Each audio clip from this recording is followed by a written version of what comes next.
we're going to have to be reporting almost everything down, from what materials have been used, how those materials were brought to the development site, what kind of impact that had on the ecosystem and the world.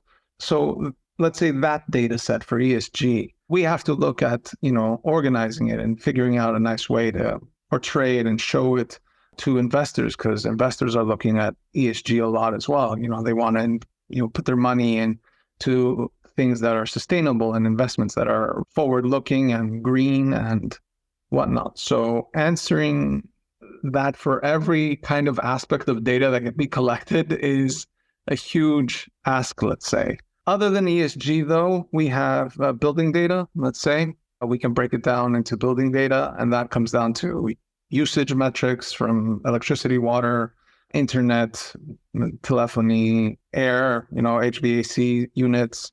I think using that, we can use the data to kind of monitor and figure out how these buildings need to be upkept and maintained.